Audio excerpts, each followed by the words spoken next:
Grant Mercer's world stopped the moment she walked through that restaurant door. Not because she was beautiful, though she was, not because she smiled at him with warmth, though she did, but because the woman approaching his table was impossible. She had his dead wife's face, the same crystalline blue eyes that had closed forever 3 years ago, the same dimple that appeared when she smiled, the smile he'd buried with Elise. Grant's chest constricted, his vision tunneled.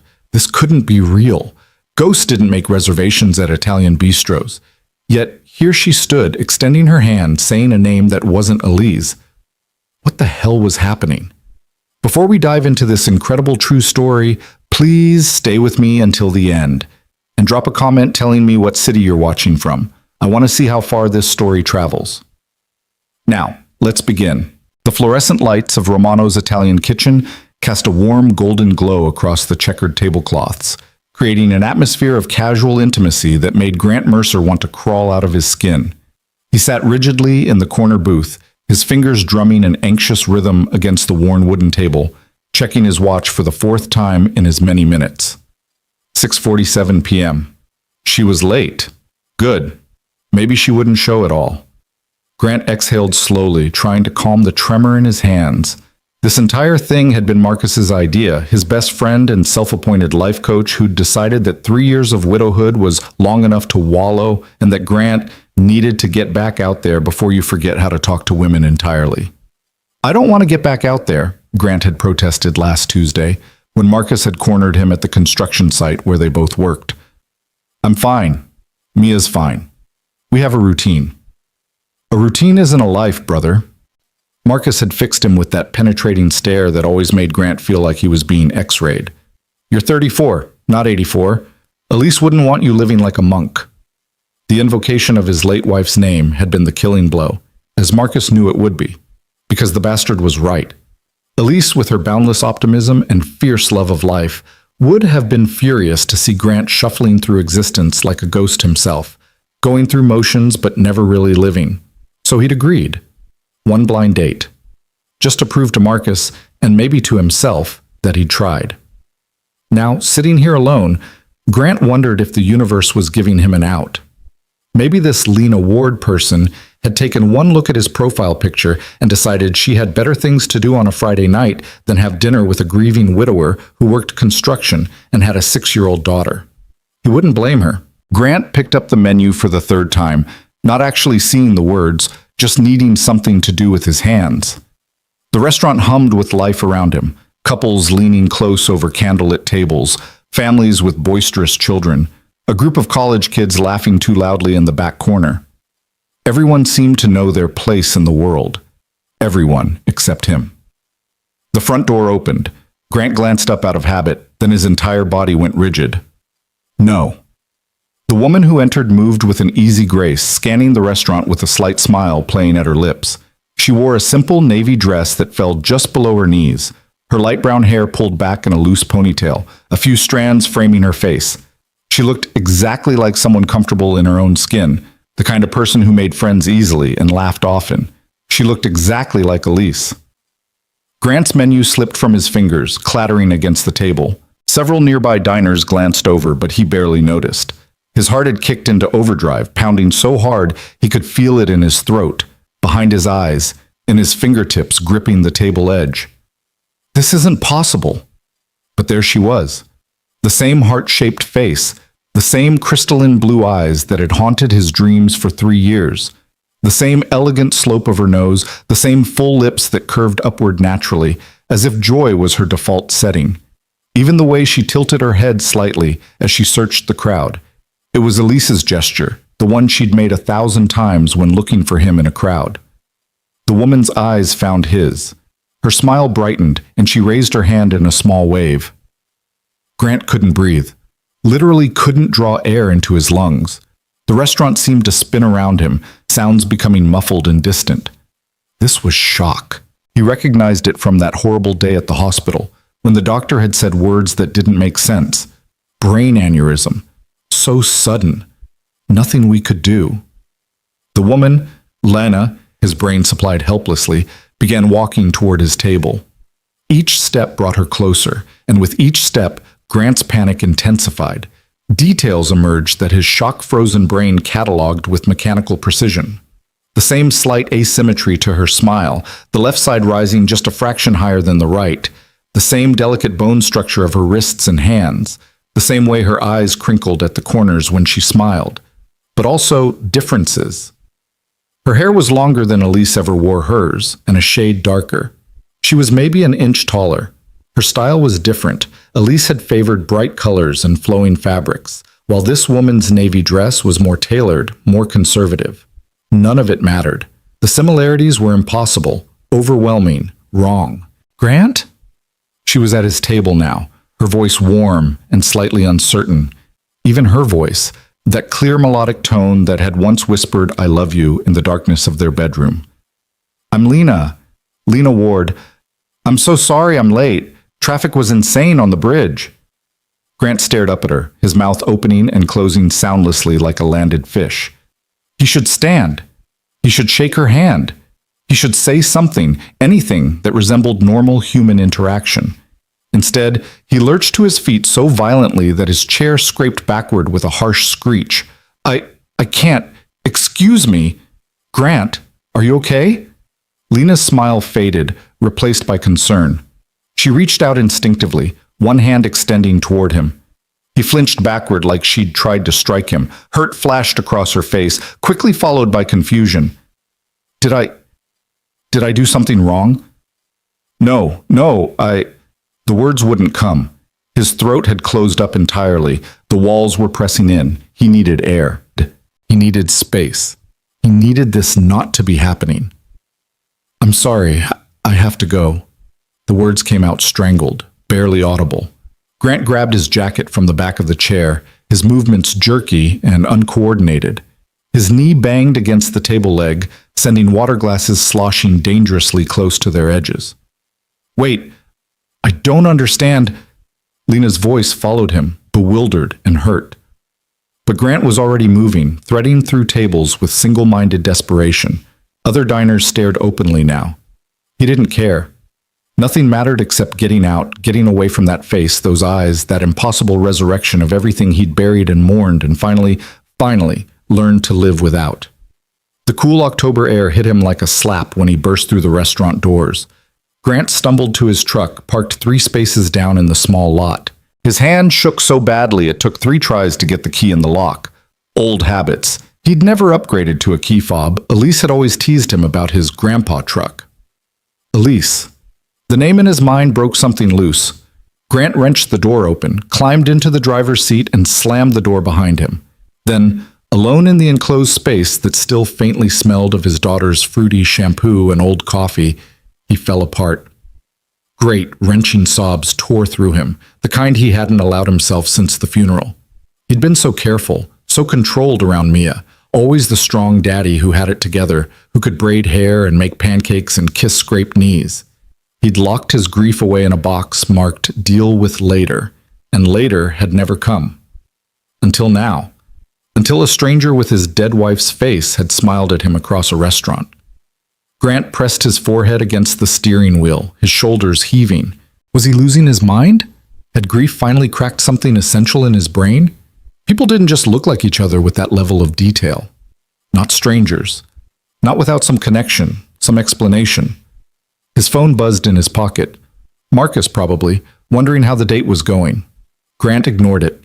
He ignored the second buzz and the third. He couldn't talk to anyone right now. Couldn't explain what had just happened because he didn't understand it himself. Time passed. He wasn't sure how much.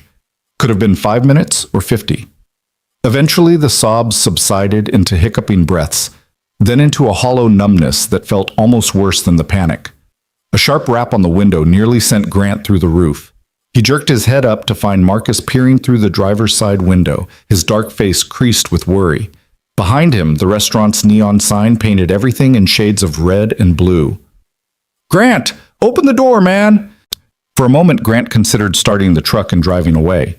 But Marcus would just follow him home, and then Mia would see him like this, wrecked and red-eyed and useless. He unlocked the door. Marcus yanked it open and took one look at Grant's face. Jesus Christ, what happened? Did she say something? Do something? She looked like Elise. The words came out flat, emotionless. Marcus blinked. What? The woman, Lena. She looks exactly like Elise.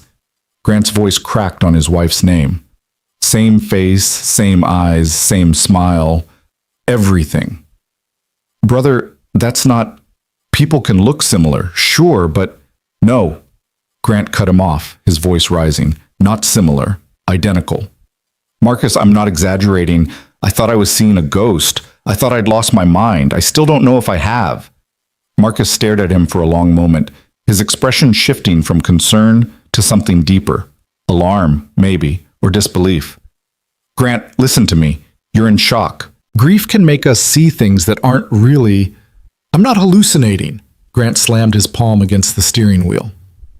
She's in there right now. Go look for yourself if you don't believe me. Okay. Marcus held up both hands in a placating gesture. I believe you. I'm just saying there's got to be an explanation, a rational one. Yeah? What is it? Because I'm fresh out of rational explanations for why my dead wife's doppelganger just tried to have dinner with me. Marcus was quiet for a moment, thinking. Then, did you talk to her? Ask her anything about herself? I ran away like a coward before she could finish introducing herself. Okay, not helpful. Marcus rubbed his jaw, the way he always did when working through a problem. Here's what we're going to do. I'm going to go inside and talk to her. Explain that you had a medical emergency or something. Get her contact information if I can. Why? Because maybe if we actually talk to her like adults instead of fleeing into the night, we'd find out she's got a perfectly normal explanation for looking like Elise. Maybe they're, I don't know, distant cousins or something. Grant wanted to argue, but he was too exhausted, too emotionally wrung out to fight. Fine. Do whatever. Marcus squeezed his shoulder. Stay here. I'll be back. Grant watched his friend jog back toward the restaurant, then let his head fall back against the headrest. The numbness was spreading, which was good. Numbness was better than feeling. His phone buzzed again. This time he checked it. 3 texts from Marcus sent before he'd shown up. How's it going? She cute? Dude, are you actually talking to her or just texting me? And one from his mother. Don't forget, Mia has ballet at 9 tomorrow. Her pink leotard is clean. Right. Mia, his 6-year-old daughter who'd been so excited when Grandma picked her up for their overnight, announcing that Daddy's going on a date with a lady. Ballet tomorrow. Parent-teacher conference on Wednesday. Permission slip for the field trip due Friday. Normal life. The life he'd rebuilt from ashes. The life he couldn't afford to let crumble because the universe had decided to play a sick joke on him. Grant pulled himself together with visible effort, wiping his eyes with his jacket sleeve. He looked like hell in the rearview mirror, red-rimmed eyes, splotchy face, hair sticking up where he'd run his hands through it. Whatever. He'd looked worse. The month after Elise died, he'd looked worse every single day. 15 minutes later, Marcus emerged from the restaurant. His expression was strange. Concerned, yes, but also something else. Something that made Grant's stomach clench with fresh anxiety. His friend climbed into the passenger seat, which was littered with Mia's forgotten toys and snack wrappers. He didn't seem to notice. Well, Grant demanded. What did she say? Marcus turned to face him directly. Grant, I need you to stay calm. Oh God, what?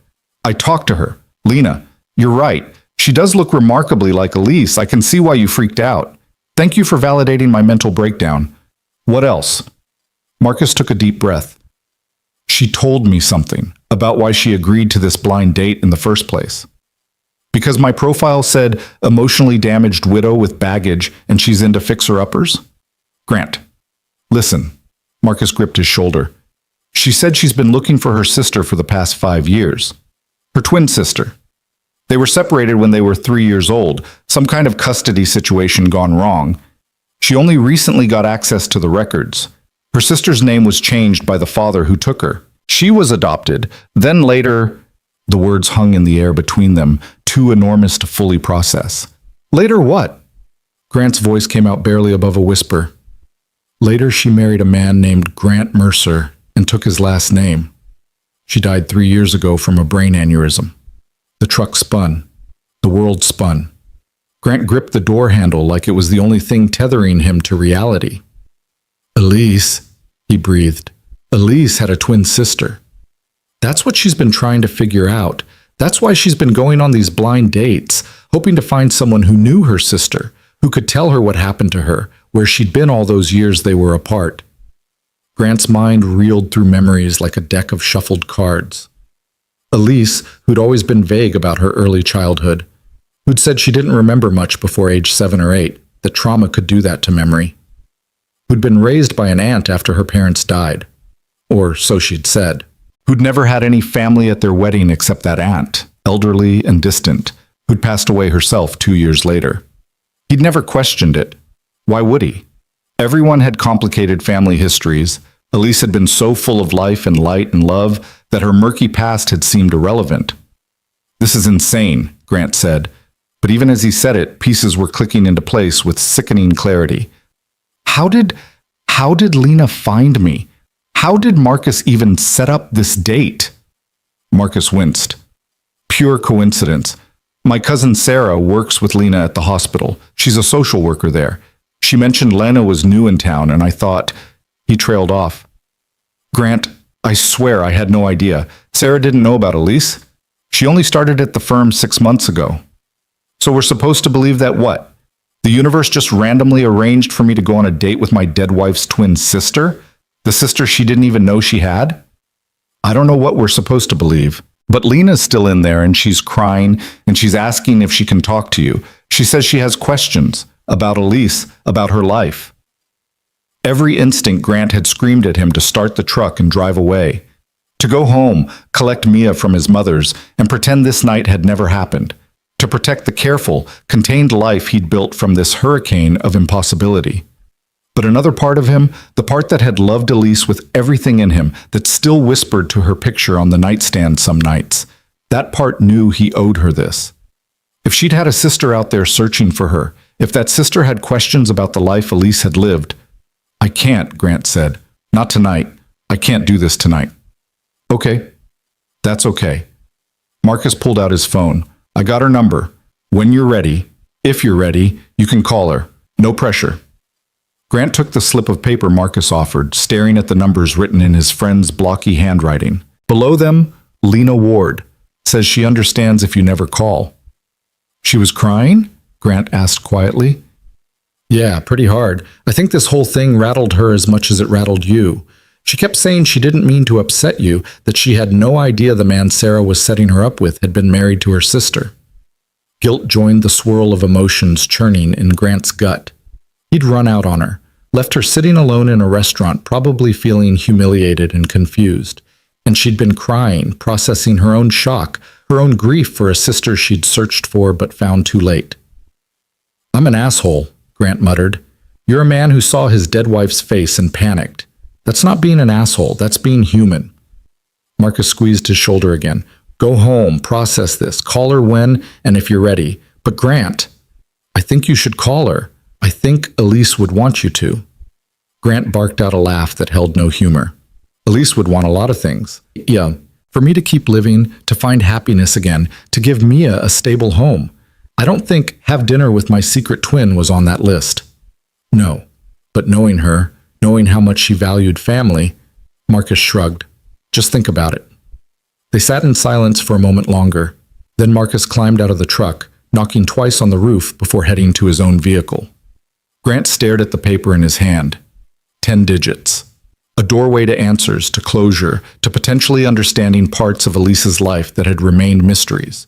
Or a doorway to more pain, more confusion, more reminders of everything he'd lost. He carefully folded the paper and slipped it into his wallet, behind Elise's driver's license photo that he'd never been able to throw away.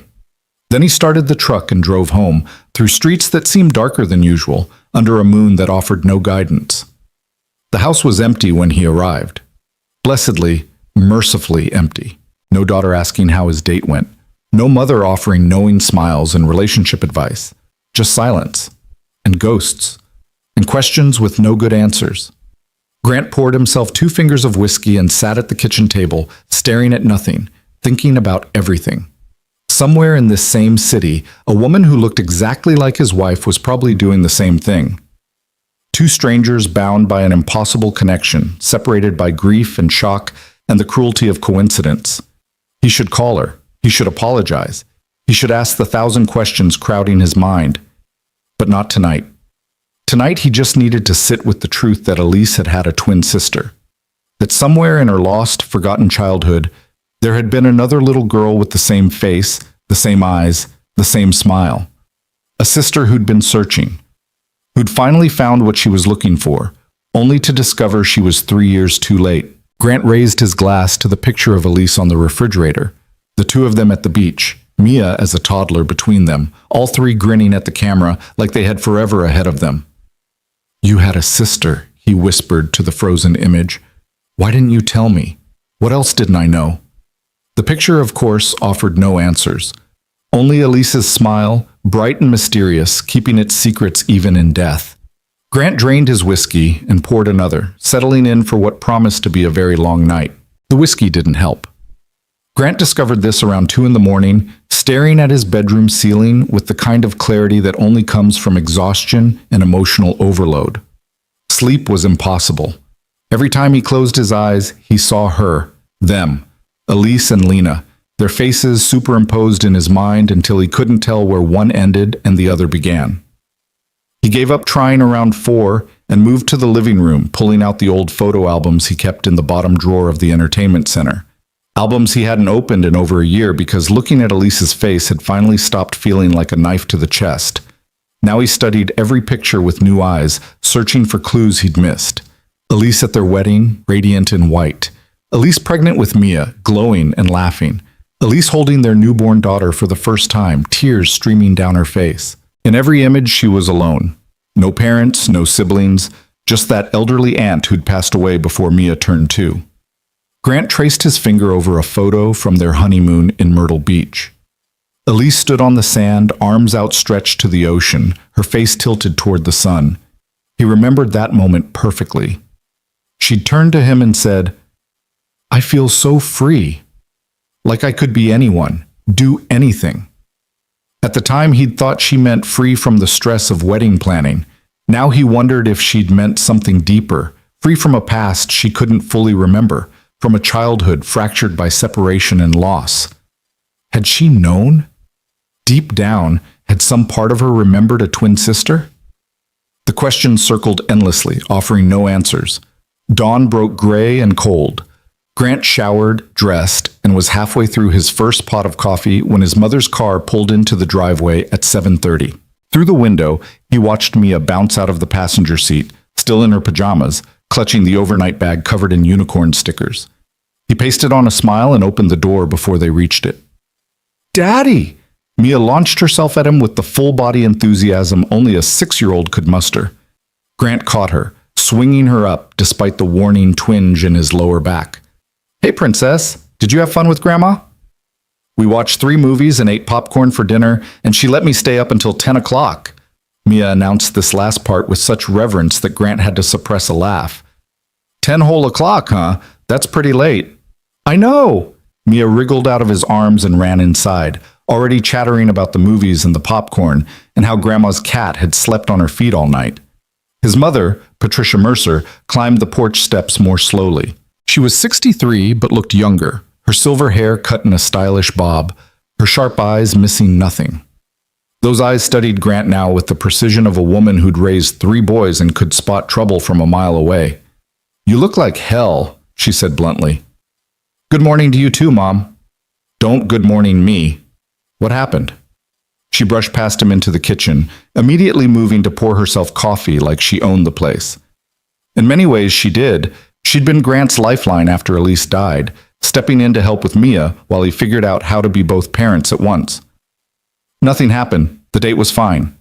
Patricia turned to fix him with a look that had withered stronger men than him. "Grant Alexander Mercer, I've known you for 34 years. I was there when you came into this world screaming bloody murder, and I'll be there when you leave it. Don't you dare lie to my face." Grant sagged against the counter. "Can we not do this right now? Mia's in her room, changing for ballet like I suggested." His mother crossed her arms.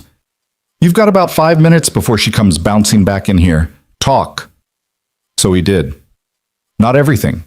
Not the whiskey or the crying or the hours spent staring at old photos. But enough. The woman who looked like Elise, the panic attack, Marcus's revelation about the twin sister. Patricia listened without interrupting, her expression shifting from concern to shock to something softer, sadder. When Grant finished, she was quiet for a long moment. "That poor girl," she finally said. "Which one?" "Both of them." Patricia shook her head. Elise, growing up not knowing she had a sister, and this Lena, searching all these years only to find out she was too late. She reached out and squeezed Grant's hand. "But also, my son, because this isn't fair to you either." "I don't know what to do, Mom." "Do you have her number?" Grant nodded. "Then I think you know what you need to do. You need to call her. Not for yourself, for Elise. She deserves to have her story known, her life remembered by the sister who lost her." "I can't. Every time I think about seeing her again, it feels like you're betraying Elise's memory by moving on with your life." Patricia's voice was gentle but firm. "Grant, honey, we've talked about this. Elise wouldn't want you frozen in grief forever." "This isn't about moving on," Grant protested. "This is about... I don't even know what this is about. It's too much, too complicated." "Life is complicated. Death is complicated. But running away from both doesn't make them any less so." She patted his cheek, a gesture she'd been doing since he was Mia's age. "Think about it. And maybe think about what Mia would want to know about her mother's family." Mia. Grant hadn't even considered how this might affect his daughter. She'd been 3 when Elise died, old enough to remember her mother in fragments, in feelings rather than concrete memories. She had so few people who could tell her stories about her mom. An aunt, a blood relative, could be what? A blessing? A curse? Another complication in an already complicated life? "I'm ready," Mia announced, bounding back into the kitchen in her pink leotard and tutu. "Can we get donuts after ballet? Please, please, please?" "We'll see," Grant said automatically, his mind still churning. "Go brush your teeth and grab your ballet bag." As Mia thundered back down the hallway, Patricia gathered her purse. "I've got my book club this afternoon, but call me if you need anything." "And Grant? Don't wait too long. Some doors close if you don't walk through them when they're open." After his mother left, Grant went through the motions of a normal Saturday, ballet class, where Mia pirouetted with more enthusiasm than grace, lunch at their favorite diner where Mia covered her pancakes in enough syrup to send her into a sugar coma, playground time, where she made friends with every child within a 20-foot radius, while Grant sat on a bench, his phone burning a hole in his pocket. The slip of paper with Lena's number had migrated from his wallet to his jeans pocket. He pulled it out and smoothed it flat against his thigh approximately 70 times that day, never quite finding the courage to dial. By the time he tucked Mia into bed that night, after dinner, bath time, 3 stories, and 2 glasses of water, Grant had convinced himself he wasn't going to call. It was too weird, too painful, too much to ask of himself or this stranger who happened to share his late wife's DNA. But then Mia said something that changed everything. "Daddy?" Her voice was small in the darkness of her room, barely audible over the butterfly nightlight's gentle hum. "Yeah, Princess? Do you think Mommy had a family? Before us, I mean." Grant's breath caught. "What makes you ask that?" "Lucy at school was talking about her grandma and grandpa and aunts and uncles and cousins. She said everyone has a big family." Mia rolled over to face him, her eyes reflecting the nightlight's glow. "But I only have you and Grandma Pat and Uncle Marcus. Did Mommy not have a family? How did you explain to a 6-year-old that her mother's past was a mystery? That sometimes families were complicated and broken and lost?" "Your mommy had us," Grant said carefully. "She loved us more than anything in the whole world." "But before?" Mia persisted with a child's single-minded focus. "Before she met you? Did she have a mommy and daddy?" "I think so, baby, but they're not with us anymore." "Oh." Well, Mia processed this with the solemn gravity children brought to discussions of death and loss. Then, "Do you think they're in heaven with Mommy? Do you think she knows them now?" Grant's throat tightened. "I think if anyone deserves to be happy in heaven, it's your Mommy." "Yeah," Mia smiled sleepily. I bet she has lots of friends there. Mommy always made friends with everyone. She did. Elise had possessed that rare gift of making every person she met feel seen, valued, important. Cashiers and CEOs, children and elderly neighbors. She'd treated them all with the same warmth. After Mia finally drifted off, Grant stood in her doorway for a long time watching his daughter sleep. She was getting so big. In another year, she'd lose her first tooth, start reading chapter books, maybe stop believing in the tooth fairy and Santa Claus. Time was moving forward, whether Grant was ready or not. And didn't Mia deserve to know the truth about her mother? Didn't she deserve the chance to meet an aunt who carried Elise's genes, who might be able to answer questions about where certain traits came from, why Mia had her particular shade of blue eyes, or her specific pattern of freckles? Grant pulled out his phone before he could change his mind. In the kitchen, with only the stove light for illumination, he unfolded the paper and stared at the numbers. His finger hovered over the screen for what felt like hours, but was probably only seconds. Then he dialed. The phone rang once, twice, 3 times. Grant was about to hang up, relief and disappointment warring in his chest, when the line connected. Hello? The voice was uncertain, soft, painfully familiar. Lena? This is Grant. Grant Mercer from last night. I wanted to... The words tangled in his throat. Grant! She sounded surprised, maybe hopeful. I didn't think you'd call. I didn't think I would either, he admitted. But we should talk. About Elise. About everything. Yes. The word came out in a rush, laden with emotion. Yes, I'd really like that. I have so many questions, and I know this must be incredibly difficult for you, and I'm so sorry for how things went last night. Don't apologize, Grant interrupted. None of this is your fault. It's just a lot. It is, Lena agreed quietly. It's a lot for both of us. They were silent for a moment, the phone line crackling softly between them. Grant heard what sounded like traffic in the background on her end. She was outside somewhere, maybe walking. Are you free tomorrow? He asked before he could overthink it. We could meet. Somewhere public, somewhere neutral, just to talk. Tomorrow would be good. Thank you, Grant, for calling, for being willing to do this. My daughter asked me tonight if her mother had a family, Grant said, not entirely sure why he was sharing this. I couldn't give her a real answer. I think she deserves one.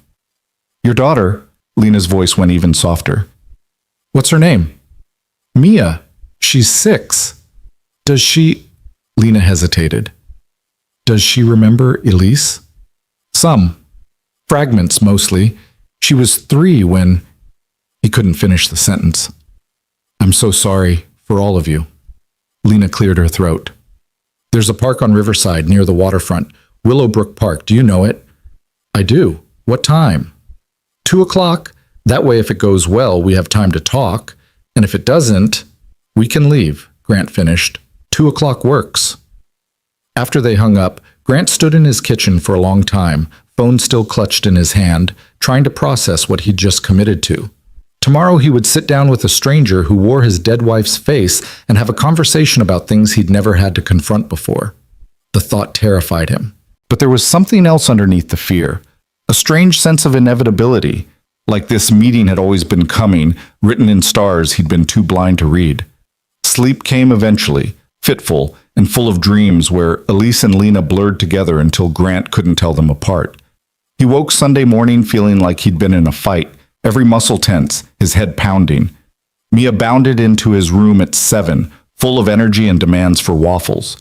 Grant went through the morning routine on autopilot, breakfast, cartoons, letting her help fold laundry by creating more chaos than assistance. Normal Sunday things that felt surreal given what the afternoon held. At 1:30, his mother arrived to watch Mia. Grant had called her that morning, explaining what he was about to do.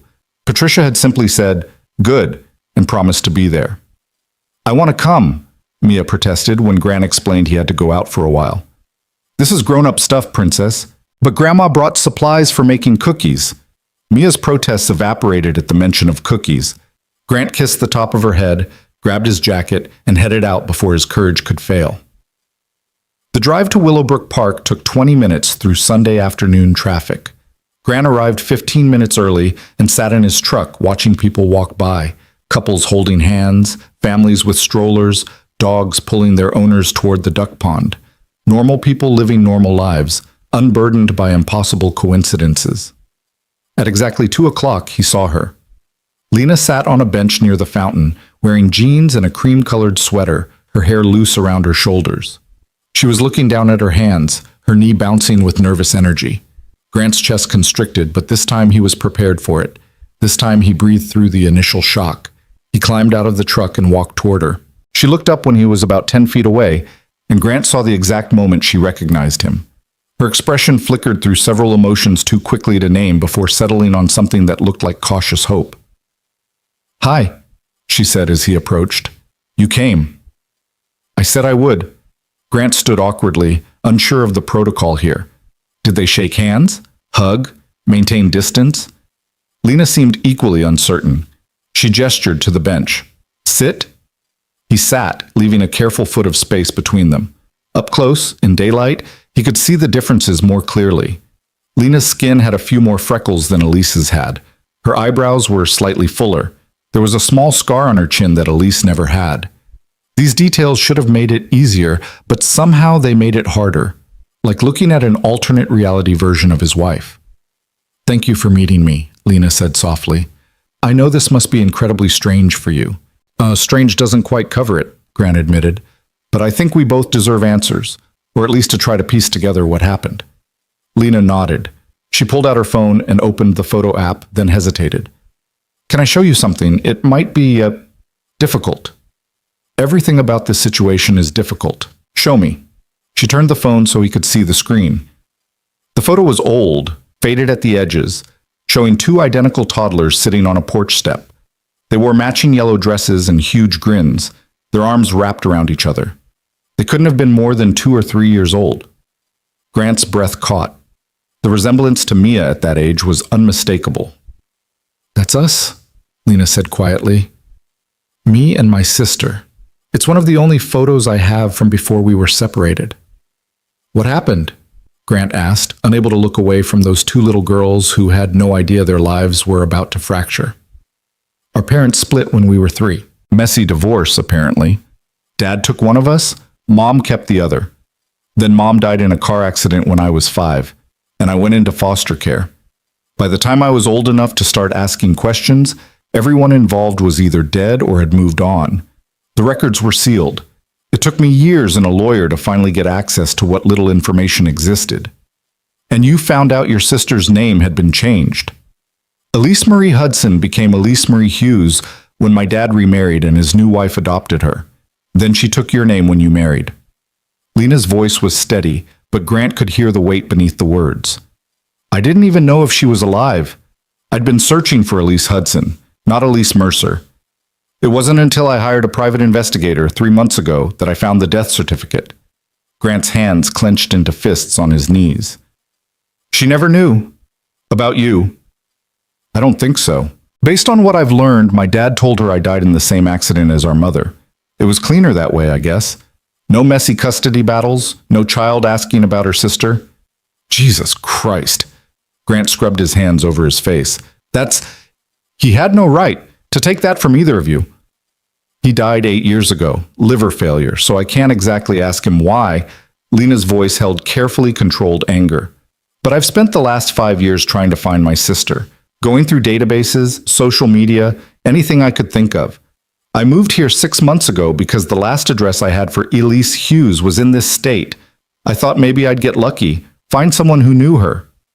And instead Marcus's cousin set you up on a blind date with her widower." "Yeah." Lena let out a shaky laugh. "Not exactly what I had in mind." They sat in silence for a moment, watching a young boy chase ducks near the pond while his parents laughed. Normal life carrying on around them. "Tell me about her," Lena said suddenly. "Please. I need to know what kind of life she had, if she was happy." Grant wasn't sure where to start. How did you summarize someone's entire existence? But he tried. "She was happy," he said finally. "At least I think she was. We met in college. She was studying to be a teacher. I was in the construction management program. She literally ran into me in the library, knocked a whole stack of books out of my hands. She was so embarrassed, helped me pick them all up, and then we ended up talking for 3 hours about nothing and everything. Lena smiled, and Grant's heart twisted because it was Elise's smile, warm and genuine. That sounds like something she'd do. Based on the few memories I have, or think I have, she was always moving, always laughing. That was Elise exactly. She couldn't sit still. Always had a project, always planning something. Our house was chaos in the best way. Grant's voice caught. She wanted to teach kindergarten, said those were the years that mattered most, when you could still shape how a kid saw the world. Did she? Teach, I mean. For 2 years before Mia was born, she was planning to go back once Mia started school, but he didn't finish, didn't need to. Can you tell me how it happened? Lena asked gently. You don't have to, but brain aneurysm, completely out of nowhere. Grant stared at the fountain, water dancing in the afternoon light. She'd had a headache that morning, said she felt weird. I wanted to take her to the hospital, but she insisted it was just stress. We'd been arguing about money, nothing serious, just normal married people stuff. She took some aspirin and said she'd lie down for a bit. The memory was crystal clear, would always be crystal clear. I found her 2 hours later. Mia was at preschool. I came home from work early because something felt off. She was on the bathroom floor. The paramedic said she'd been gone for at least an hour. Lena's hand covered her mouth. God, Grant, I'm so sorry. Everyone's sorry. Doesn't change anything. The bitterness in his voice surprised him. He took a breath. Sorry. I didn't mean... Don't apologize. You're allowed to be angry. They were quiet again. A breeze picked up, scattering leaves across the path. Grant watched them swirl and thought about how much easier it would be if he could just get up and walk away. But Mia's question from last night echoed in his mind. Did Mommy have a family? Now, sitting next to Lena, he had an answer, and didn't that mean something? I have something for you, Grant said abruptly. He pulled out his phone and scrolled through his photos until he found what he was looking for. A picture of Elise holding newborn Mia in the hospital, both of them looking tired and radiant and perfect. Here, you should have this. Lena took the phone with trembling hands, her eyes filled with tears that spilled over onto her cheeks. She looked so happy. She was. Mia was everything to her. Grant hesitated, then added, You can have copies of whatever photos you want. I think Elise would want you to have them. Really? Lena looked up at him, hope and disbelief warring on her face. Yeah, it's not much, but it's something. A piece of her life, her history. Our daughter's history, too. Thank you, Lena whispered. You have no idea what that means to me. They spent the next hour sharing stories, filling in gaps, piecing together a picture of a woman who'd lived 2 entirely separate lives. One with her twin in those first 3 years, one after.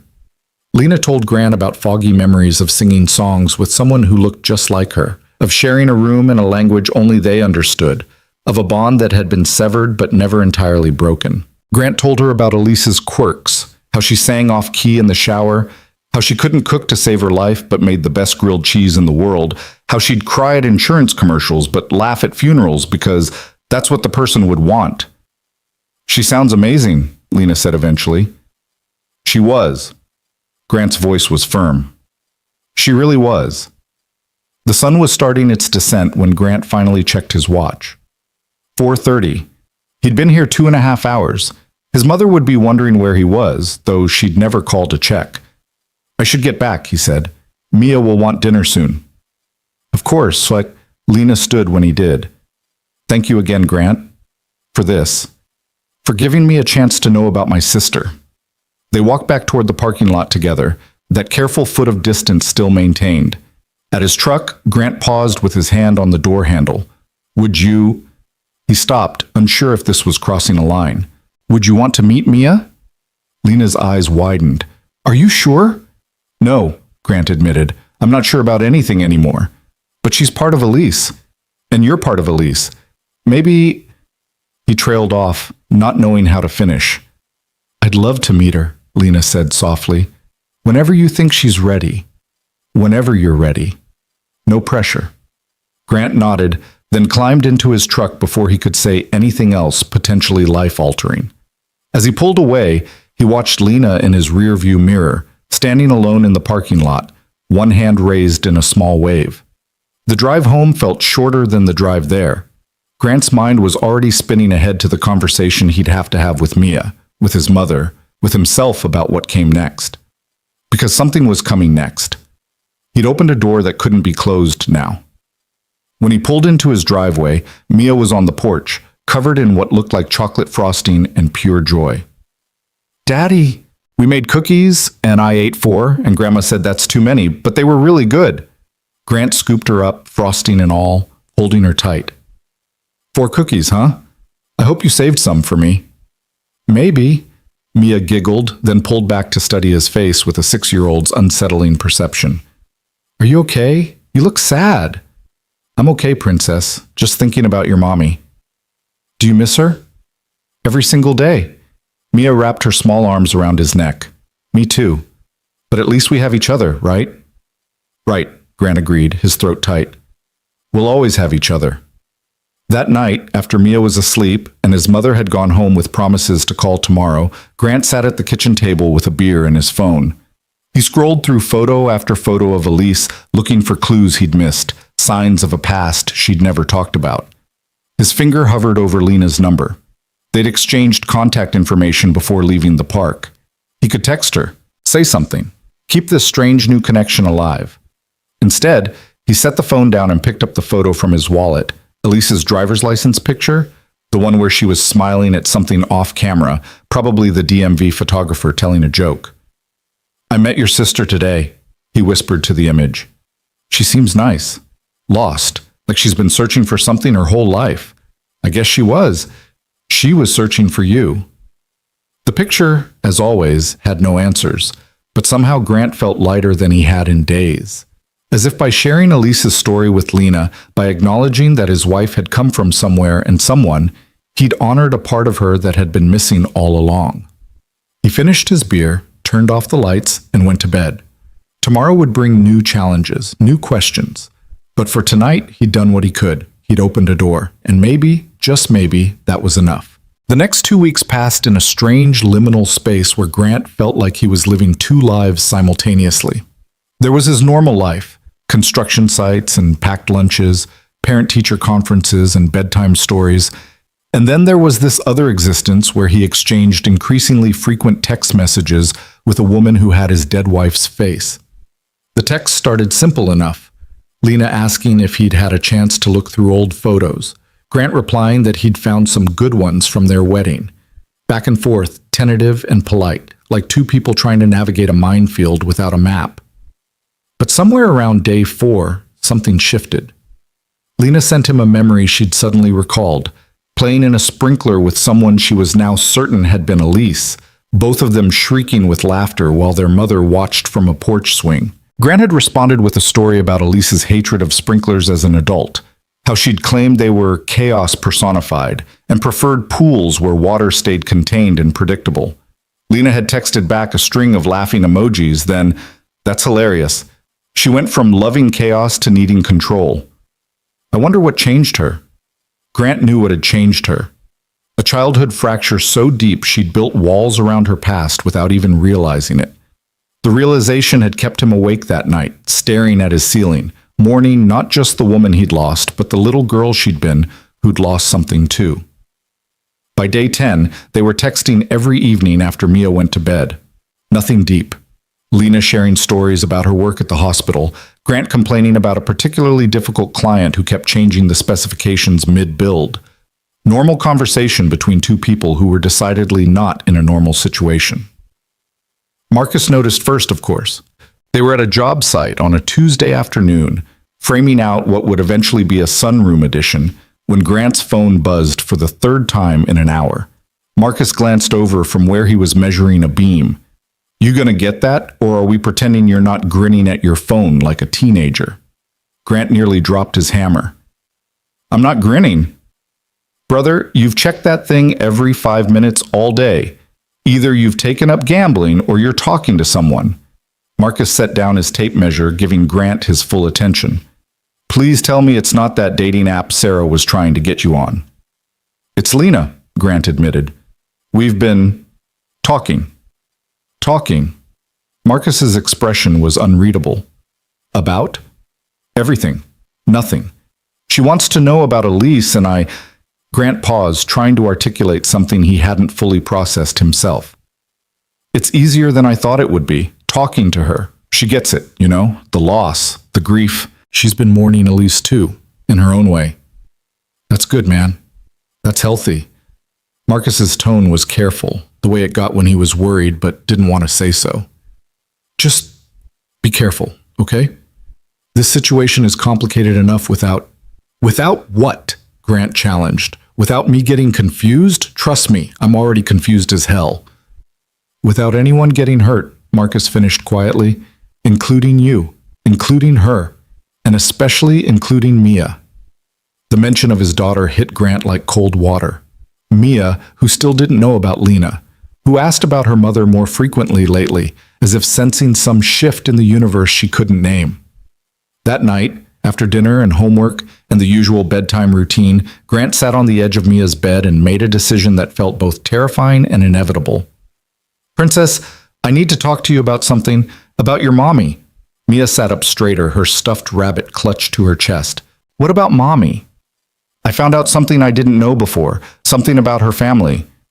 Grant chose his words carefully, aware that whatever he said next would shape how Mia understood her mother's history. Your mommy had a sister, a twin sister. Mia's eyes went wide. Like two of her? Exactly like two of her. They looked the same, just like twins do. But they got separated when they were very little, and your mommy grew up not knowing she had a sister. That's sad, Mia said, processing this with the straightforward emotional clarity of childhood. Was she lonely? The question punched Grant in the gut. I don't know, baby. Maybe sometimes. But she had us, and she was really happy with us. Where's the sister now? Mia asked. Is she in heaven too? No, she's alive. Her name is Lena, and she's been looking for your mommy for a long time. She just found out that your mommy passed away. Mia was quiet for a moment, her small face scrunched in concentration. So I have an aunt? A real aunt? You do. Can I meet her? The question came out eager, hopeful. Does she look like mommy? Can she tell me stories about mommy when she was little? Grant's chest tightened. Of course that's what Mia would want.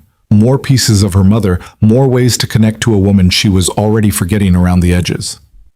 She does look like mommy, a lot like her. And she'd really like to meet you if that's something you want.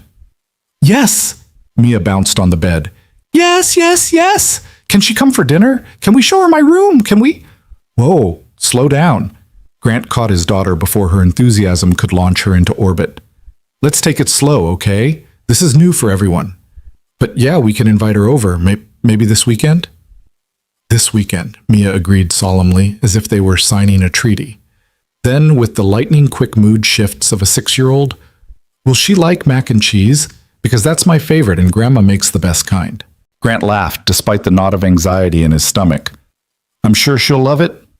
After Mia finally fell asleep, Grant sat in his living room and texted Lena before he could overthink it. I told Mia about you. She wants to meet you. Are you free Saturday afternoon? The response came within minutes. Really? Are you sure you're ready for that? Grant stared at the question. Was he ready? Probably not. But Mia's excitement had been so pure, so uncomplicated by the weight of grief and memory that burdened him. Maybe that's what this needed. The simple perspective of a child who just wanted to know her mother's sister. As ready as I'll ever be, he typed back. Come around too? Fair warning, my daughter is 6 and has zero chill when she's excited about something. I have zero chill right now, and I'm 32, so we should get along fine. Thank you, Grant. Really. The next 3 days passed in a blur of anticipation and second-guessing. Grant cleaned the house 3 times, much to his mother's amusement when she stopped by Thursday evening. It's not a date, Grant, Patricia said, watching him vacuum the living room for the second time that day. You don't need to impress her. I know it's not a date, Grant snapped, then immediately felt guilty. Sorry, I'm just nervous. About what? You've already met her. That was different. That was just us. This is bringing her into Mia's life, into our home. What if... He stopped, unable to articulate the tangle of what-ifs crowding his mind. Patricia took the vacuum from him and unplugged it. Sit down. Grant sat. You're scared, his mother said bluntly. Not of Lena, of what she represents. Another connection to Elise, another person Mia might love and potentially lose. But Grant, honey, that's not a reason to keep Mia from knowing her aunt. What if it's too much for her? What if seeing Lena confuses her, makes her think what? That her mother's back? Mia's young, but she's not stupid. She understands death as much as any child can. Patricia's voice gentled. And maybe having someone who looks like Elise around will help her hold on to those memories a little longer. Grant hadn't thought of it that way. He'd been so focused on protecting Mia from potential pain that he hadn't considered the gift Lena might be. A living connection to a mother Mia was slowly forgetting. Saturday arrived with unseasonably warm October weather, the kind of golden afternoon that made everything feel possible. Mia had changed her outfit 4 times, finally settling on her favorite purple dress with the unicorn on the front. She'd been vibrating with anticipation since breakfast, asking approximately every 10 minutes when Aunt Lena would arrive. Soon, princess, I promise. But when is soon? Is soon now? Is soon 5 minutes?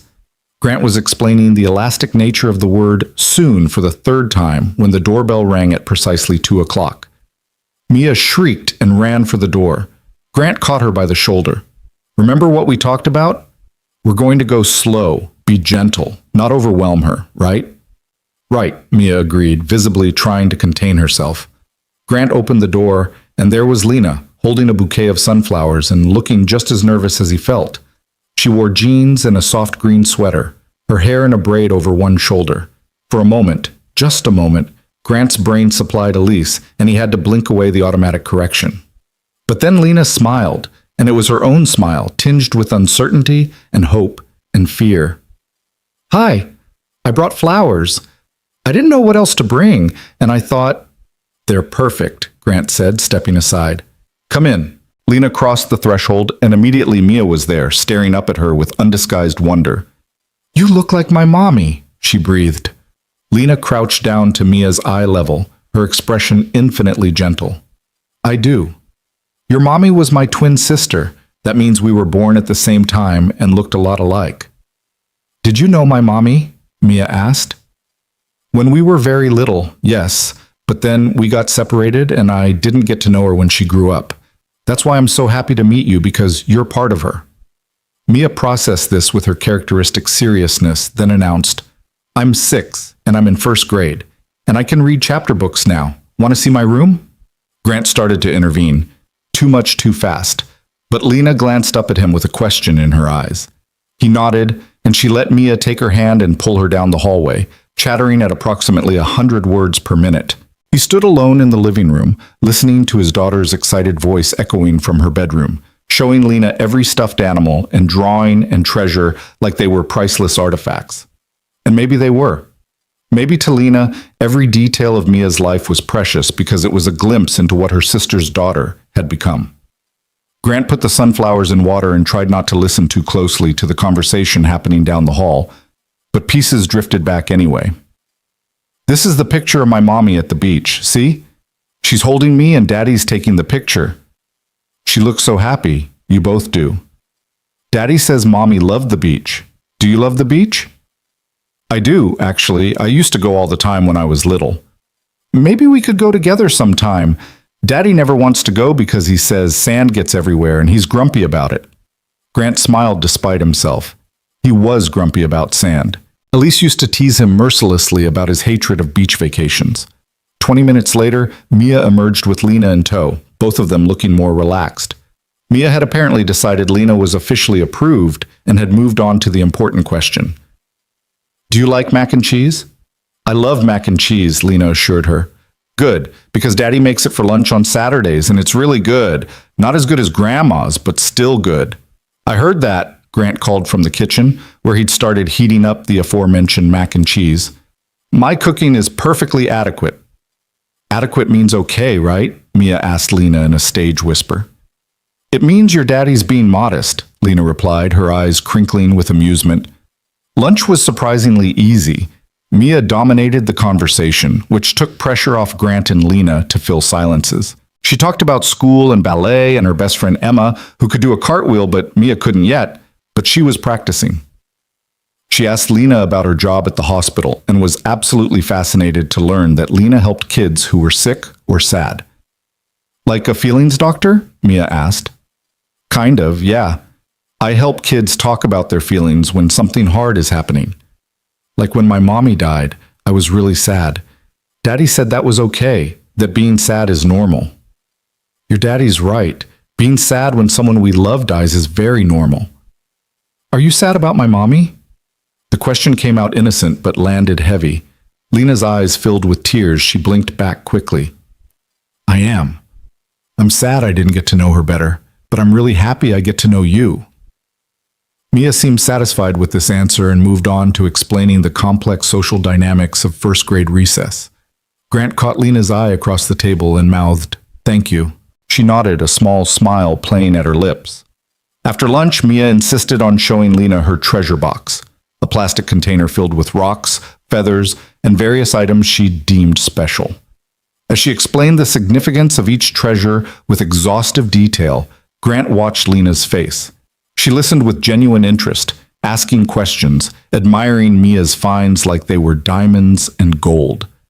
It was such an Elise gesture, that complete focus, that ability to make a child feel heard and valued, that Grant had to look away. The afternoon stretched into early evening. Mia eventually settled in front of the TV with a movie, and Grant made coffee while Lena sat at the kitchen table. They could see Mia from where they sat, her attention fully captured by animated characters. She's wonderful, Lena said softly. She's so much like Elise in some ways.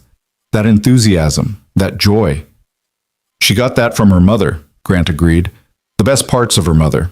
Can I ask you something? Lena turned her coffee mug in her hands. What was Elise like as a mom? I keep imagining what she might have been like, but she was chaos and magic, Grant said without hesitation. She threw the best birthday parties, completely over the top, handmade decorations, themed everything. She couldn't cook, but she could make a grilled cheese that tasted like heaven. She sang lullabies off key, but with so much love that Mia never cared. She was the mom who let Mia jump in puddles and make messes and finger paint the kitchen cabinets. She sounds perfect. She wasn't perfect. Nobody is.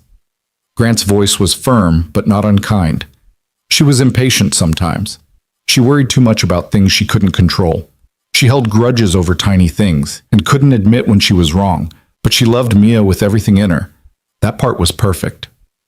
They sat in comfortable silence for a moment, the movie's soundtrack providing background noise. Then Lena said something that changed everything. I should probably go soon. I don't want to overstay. Actually, Grant found himself saying, we were going to visit Elise's grave tomorrow afternoon. Would you want to come with us? Lena's eyes widened. Are you sure?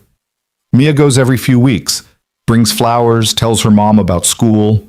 It's important to her. Grant met Lena's gaze.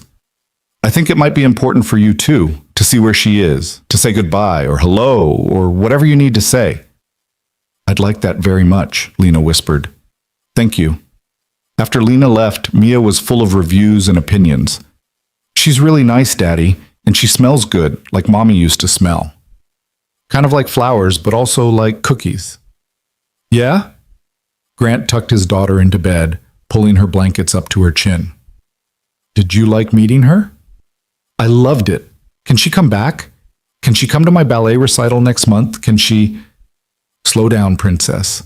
We'll see her again soon, I promise. Good. Mia yawned, her eyelids drooping. I think Mommy would be happy we found Aunt Lena. Don't you think so? Grant's throat closed. Yeah, baby, I think she would be. The next afternoon, the three of them stood at Elise's grave in the sunshine.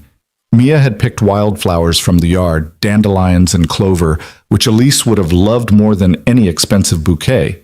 She arranged them carefully on the headstone, talking to her mother like she always did. Hi, Mommy. I brought someone to meet you. This is Aunt Lena. She's your sister, remember? From when you were little. Grant stepped back, giving Lena space. She knelt by the grave, her hand hovering over the carved letters of Elise's name like she couldn't quite believe they were real. "Hi," she said softly. "I'm sorry it took me so long to find you. I'm sorry I was too late. But I promise I'll take care of your family. I'll tell Mia stories about when we were little. I'll make sure she knows where she comes from, who you were." Tears streamed down her face, and Grant found his own vision blurring. This was grief, raw and real, two different kinds of loss meeting at a marble headstone in an October afternoon. Mia, with the emotional intelligence of children who've lived with loss, took Lena's hand. "It's okay to cry. Daddy and me cry sometimes too. Mommy doesn't mind." Lena pulled Mia into a hug, and Grant watched his daughter, his fierce, wonderful daughter, comfort a woman she'd just met, offering the same grace she'd been shown when grief had swallowed her world whole. They stayed for an hour, Mia telling stories, Lena asking questions, Grant filling in gaps. It felt like healing, like threads being woven together that had been severed too long ago. As they walked back to the car, Mia between them, each holding one of her hands, Grant felt something shift in his chest. Not the sharp pain of grief, but something gentler, something that felt dangerously close to hope. Over the next 2 weeks, Lena became a regular presence in their lives. She came for dinner on Wednesdays, attended Mia's ballet class, showed up at the construction site with coffee for Grant when he texted that he was having a rough day. It was easy, natural, like she'd always been part of their orbit. Too easy, maybe. Too natural. Grant found himself looking forward to her texts, to the way she laughed at his terrible jokes, to the quiet conversations they had after Mia went to bed. He noticed things he shouldn't notice. The way her eyes crinkled when she really smiled. The small scar on her wrist from a childhood accident. The fact that she took her coffee the opposite way Elise had, sweet instead of black. Marcus noticed too. "You're playing with fire, brother," he said one afternoon when Grant checked his phone for the 5th time. "We're friends. That's all. Friends don't look at each other the way you two were looking at each other at Mia's recital. You're imagining things." "Am I?" Marcus fixed him with that penetrating stare. "Grant, I love you, but you need to be honest with yourself about what's happening here. Because from where I'm standing, you're falling for her." "That's insane. She looks like Elise. I'm not falling for her. I'm just what? Confused. Projecting. Brother, I saw how you looked at Elise, and I'm seeing how you look at Lena, and it's not the same. There's something there." Grant wanted to argue, but the words died in his throat. Because maybe Marcus was right. Maybe somewhere between the shared grief and the late-night conversations and watching Lena braid Mia's hair, he'd started seeing her as Lena, not just as Elise's sister, and that terrified him more than anything. The breaking point came on a Thursday evening. Lena had come for dinner, and afterward, while Mia was absorbed in a coloring book, they'd sat on the back porch watching the sunset. The conversation had been easy, comfortable, punctuated by comfortable silences that didn't need filling. "I should probably tell you something," Lena said suddenly, staring out at the darkening sky. "Okay," Grant said cautiously. "I'm starting to feel things I probably shouldn't feel." Her voice was barely audible. "Being here, with you and Mia, it's the first time in years I've felt like I belong somewhere, and I know that's dangerous. I know this situation is complicated enough without me." She trailed off, but Grant understood what she wasn't saying. Because he'd been thinking the same thing, feeling the same pull, fighting the same guilt. "Lena?" "No, let me finish." She turned to face him, her expression fierce and vulnerable. "I need you to know I'm not trying to replace my sister. I'm not trying to step into her shoes or be a substitute or anything like that, but I care about you. And I care about Mia, and every time I think about pulling back, about putting distance between us, I can't." Grant's heart hammered against his ribs. "I don't know what to say." "You don't have to say anything. I just needed you to know. And if it's too much, if you need me to step back, I will. I don't want to make this harder for you than it already is." 1,000 responses crowded Grant's mind. He could tell her about the guilt that ate at him every time he caught himself noticing how beautiful she was. He could confess that he dreamed about her now, and in those dreams she wasn't Elise, she was just Lena. He could admit that when she'd hugged him last week after a particularly hard day, he'd held on longer than necessary and hadn't wanted to let go. But before he could say any of that, Mia's voice called from inside, "Daddy! Aunt Lena! Come see what I drew!" The moment shattered. Lena stood quickly, swiping at her eyes. "I should probably go. It's getting late." "Lena, wait!" But she was already moving, already calling goodbye to Mia, already halfway out the door before Grant could process what had just happened. He stood on the porch alone, the space where she'd been sitting still warm, her words echoing in his mind. "I care about you." Later that night, after Mia was asleep, Grant paced his living room like a caged animal. His phone sat on the coffee table, Lena's name in his recent messages, the cursor blinking in an empty text box. What was he supposed to say? How did you navigate this impossible situation where grief and attraction and family and fear all tangled together until you couldn't tell which emotion was which? He thought about calling Marcus, but he knew what his friend would say.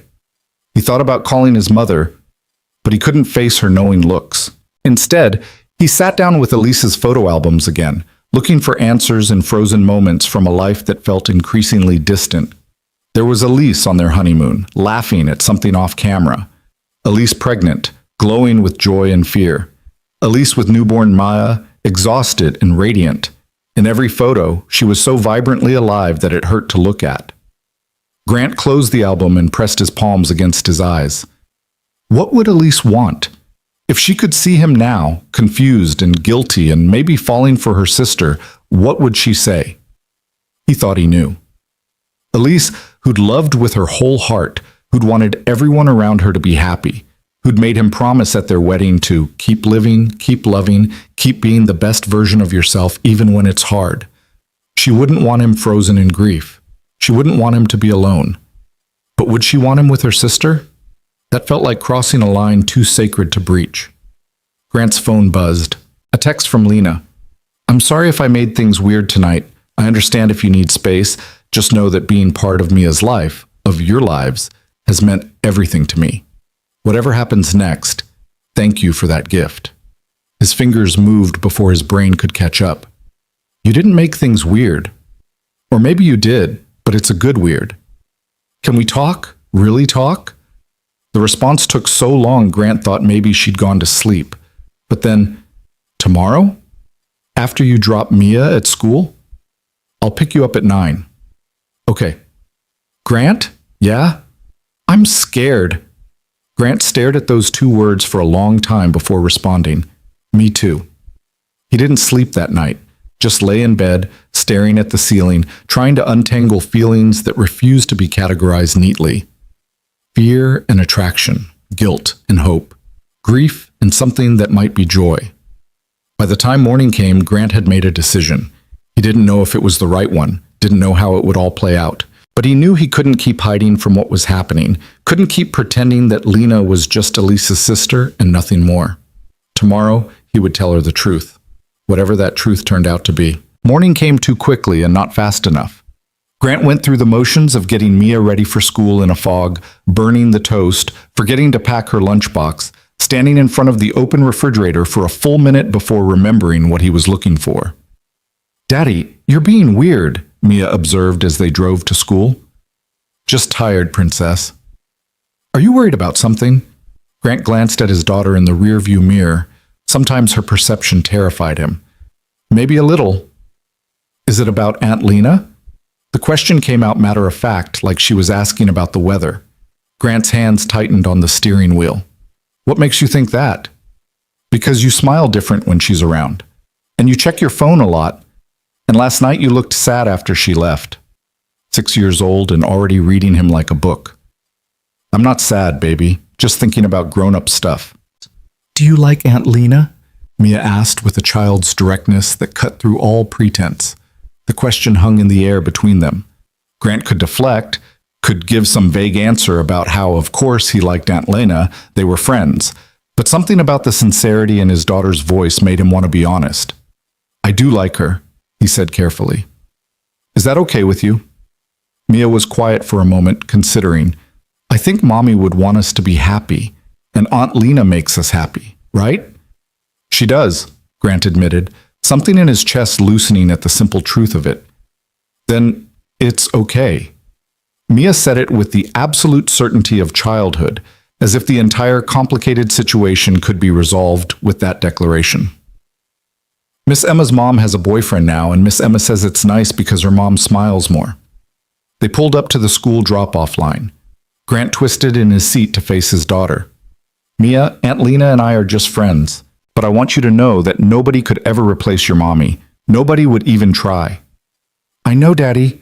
Mia unbuckled her seatbelt and leaned forward to kiss his cheek. But having more people to love doesn't mean we love Mommy less. That's what Mrs. Patterson said when Tommy's dad got married again. Grant watched his daughter skip toward the school entrance, her backpack bouncing, completely unburdened by the weight he'd been carrying. When had she gotten so wise? When had she learned that love could expand instead of divide? He sat in the car for a full minute after she disappeared inside, trying to collect himself. Then he pulled out his phone and texted Lena. On my way. The drive to her apartment took 15 minutes through morning traffic.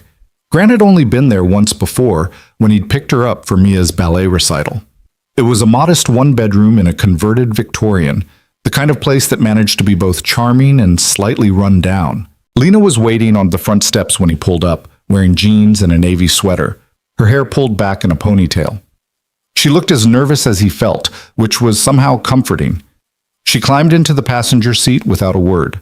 They sat in silence for a moment, the engine idling. Where should we go? Grant asked finally. Somewhere we can talk without interruption, somewhere neutral. The park? Too many memories. Lena's voice was soft. That's where we first really talked. Coffee shop? Too public. She turned to look at him, her blue eyes, Elise's eyes. His brain still insisted on noting, searching his face. Can we just drive? Sometimes it's easier to talk when you don't have to make eye contact. So Grant drove. Out of the city, onto the highway that cut through rolling hills turning gold and red with autumn. Neither of them spoke for the first 10 minutes, the radio filling the silence with some indie folk song about second chances and new beginnings. Finally, Lena broke the silence. I've been thinking about what I said last night. Me too. I should clarify something. When I said I cared about you, I didn't mean to make you uncomfortable or put pressure on anything. I just needed to be honest. Grant merged into the right lane, buying himself a few seconds to formulate a response. You didn't make me uncomfortable. You made me face something I've been avoiding, which is that I care about you too. The words came out easier than he expected, and I feel guilty as hell about it. Lena was quiet for a long moment. When she spoke, her voice was thick with emotion. Do you think you only care about me because I look like her? It was the question Grant had been asking himself for weeks, the one that kept him awake at night, analyzing every feeling, every moment of attraction. I don't know, he admitted. At first, yeah. Seeing you was like seeing a ghost. But now when I look at you, I see you. I see the way you bite your lip when you're thinking. I see how you always order your coffee too hot and then spend 10 minutes blowing on it. I see someone who's patient with my daughter, who makes her laugh, who's teaching her to braid her own hair because I'm hopeless at it. I see Lena, not Elise, not a replacement or a substitute or whatever my guilty conscience wants to call you. A tear rolled down Lena's cheek. But I loved Elise. I love her still. I always will. And the idea of moving forward with her sister feels like I'm crossing some sacred boundary, like I'm betraying both of you. I understand. Lena wiped her eyes. I feel it too. Every time I think about you, about us, about the possibility of something more, I feel like I'm disrespecting my sister's memory, like I'm taking something that wasn't meant for me. Grant pulled off at the next exit, following signs to a scenic overlook he'd passed 100 times, but never stopped at. The parking lot was empty, just a small pull-off with a view of the valley below, trees stretching to the horizon in a riot of autumn colors. He turned off the engine and finally looked at Lena directly. Really looked at her, not just glancing and looking away. Her eyes were red from crying, her hands twisted together in her lap. She looked vulnerable and strong and scared and hopeful all at once. What do we do? Grant asked. How do we navigate this? I don't know. I've never been in this situation before. A hint of dark humor crept into her voice. There's not exactly a handbook for falling for your dead twin sister's husband. If there was, I'd buy it. Maybe get the audiobook version too. Lena laughed, a wet, shaky sound that was somehow the most beautiful thing Grant had heard in weeks. They sat there, the morning sun streaming through the windshield, warming the cab of the truck. Can I tell you something? Lena asked. Something I've been too afraid to say? Yeah. These last few weeks, being part of your life, part of Mia's life, it's been the happiest I've been in years. Maybe ever. She stared out at the view, her profile backlit by sunshine. I've spent so long searching for something I didn't even know I'd lost. And then I found it, but it was too late. I found out my sister was dead, and I'd never get to know her, never get to have that relationship I dreamed about. Grant listened, afraid to interrupt, afraid to break whatever confession was unfolding. But then I met you, and Mia, and I got to know Elise through you, through your stories, through the family she created. And it was like finding pieces of her scattered everywhere. In Mia's laugh, in the photos on your fridge, in the way you talk about her. Lena's voice cracked, and somewhere along the way, I stopped just looking for my sister. I started looking forward to seeing you, to hearing about your day, to stupid inside jokes and comfortable silences, and all these little moments that had nothing to do with Elise and everything to do with us. Lena, I'm not done. She turned to face him, and the intensity in her eyes took his breath away. I know this is complicated. I know we're probably breaking every rule about grief and family and appropriate boundaries, but Grant, I don't want to lose this. I don't want to lose you and Mia. Even if all we ever are is friends, even if nothing romantic ever happens between us, I need you in my life. Grant's throat was tight. You're not going to lose us. How do you know? Because I don't want to lose you either. The admission felt like stepping off a cliff. These past weeks, you've become important, not just as Elise's sister, not just as Mia's aunt, as Lana, as this woman who makes terrible jokes and cries at Disney movies and somehow knows exactly what to say when I'm having a bad day. So what does that mean? Lena's voice was barely a whisper. Where do we go from here? Grant didn't have an answer. Part of him wanted to reach across the center console, take her hand, pull her close, and damn the consequences. But another part, the part that still wore his wedding ring, that still said goodnight to Elise's photo every evening, that part held him back. I think, he said slowly, we need to be honest about everything. No hiding, no pretending things are simpler than they are. Okay, honest. Lena took a shaky breath. I'm terrified. Of this, of us, of what people will think. But I'm more terrified of walking away and spending the rest of my life wondering what if. I'm terrified too, of moving too fast, of dishonoring Elise's memory, of confusing grief and guilt with something real. Grant paused. But I'm also terrified of being so paralyzed by fear that I miss something good, something real. They sat with that truth hanging between them, fragile and enormous. A car pulled into the overlook, a young couple who climbed out laughing, taking selfies with the valley as a backdrop. Grant watched them, remembering being that carefree, that certain about love. My mother told me something after Elise died, Grant said. She said grief isn't something you get over, it's something you carry. And that carrying it doesn't mean you can't also carry hope, or joy, or even new love. That the heart has infinite capacity if we let it. Was she right? I don't know yet, but I think she might be. Grant finally reached across the console, his hand hovering near Lena's. Can I? She took his hand before he could finish the question. Her fingers intertwined with his, and it felt both familiar and entirely new. Not Elise's hand, smaller, her fingers longer, her grip different. Lena's hand, just Lena. They sat like that for a long time, watching the valley, feeling the warmth of connection and the weight of complication. Eventually, Grant checked his watch and sighed. I have a meeting at the site at 11, and I have a client at noon. Neither of them moved to leave. Lena? Yeah? I don't know what this is or what it becomes, But I need you to know, if we do this, if we try this, we go slow, really slow, for Mia's sake and for ours. I can do slow, Lena said, a small smile playing at her lips. I've waited my whole life to find my sister. I think I can be patient about this too.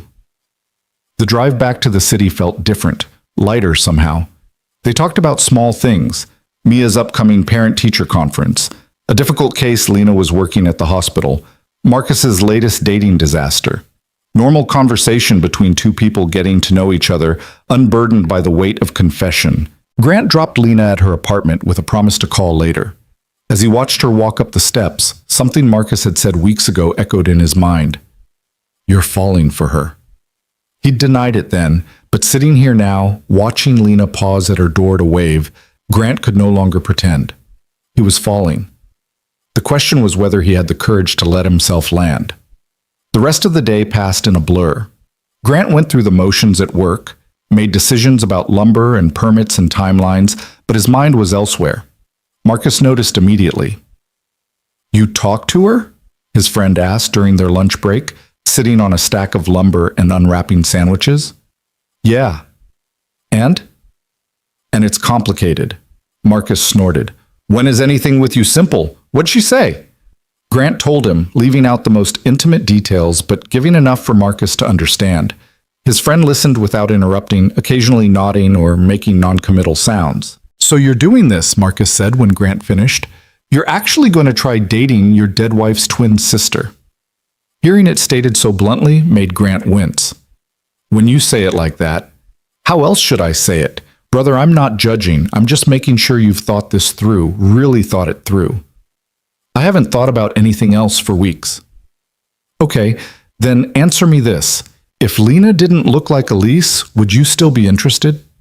The question landed like a punch. Grant opened his mouth to answer, then closed it. Would he? How could he possibly separate physical attraction from the shared grief, from the connection through Mia, from all the complicated threads binding them together?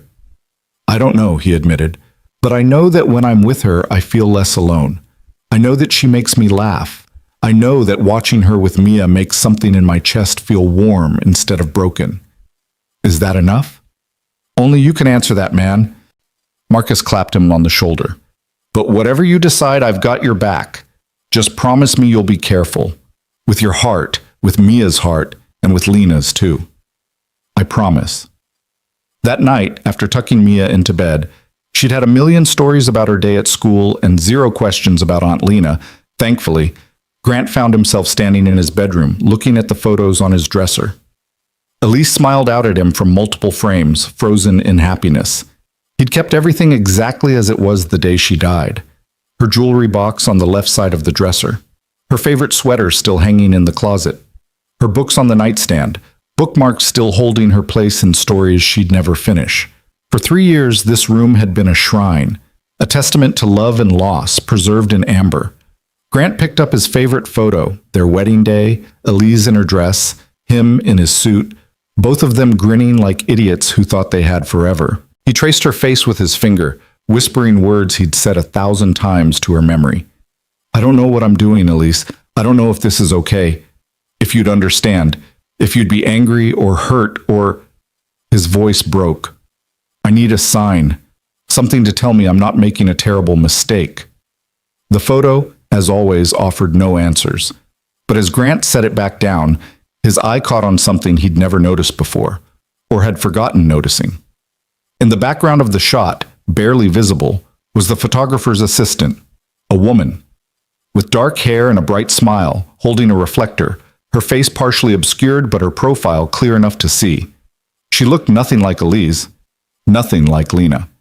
Just a random person captured in the background of their moment. And suddenly, Grant understood. Elise wasn't defined by her face, by her physical features. She was defined by her kindness, her laughter, her capacity for love. Those were the things that mattered, the things that lived on in Mia, in Grant's memories, in the way she'd changed everyone who knew her. Lena might share Elise's face, but she was her own person, with her own quirks and fears and dreams. And what Grant felt for her, the warmth, the connection, the possibility, that wasn't about physical resemblance. It was about two broken people finding comfort in each other, finding something that felt like healing. Or maybe he was just rationalizing, justifying the unjustifiable because he was lonely and Lena was there. Grant's phone buzzed with a text from Lena. "Thank you for today, for being honest, for not running away. I know this is scary, but I think maybe scary is okay sometimes." He stared at the message for a long moment before responding. "My daughter told me this morning that having more people to love doesn't mean we love less. 6 years old and wiser than me. She's pretty remarkable. Wonder where she gets it. Definitely not from me. I'm making this up as I go. Aren't we all?" Grant smiled despite himself. Then, making a decision that felt both monumental and simple, he typed, "Are you free Saturday? Just you and me. An actual date, if you want." The three dots appeared, disappeared, appeared again. Finally, "I'd like that." "But Grant?" "Yeah? I'm really scared." "Me too. But my very wise daughter also said that sometimes scary is worth it. She really is wise. She gets it from her mother." A pause, then, "Which one?" The question hung there, loaded with meaning. Grant thought about deflecting, about making a joke, about changing the subject. But he'd promised honesty. "Both," he typed. "She gets it from both of you." Over the next few days, something shifted in Grant's world.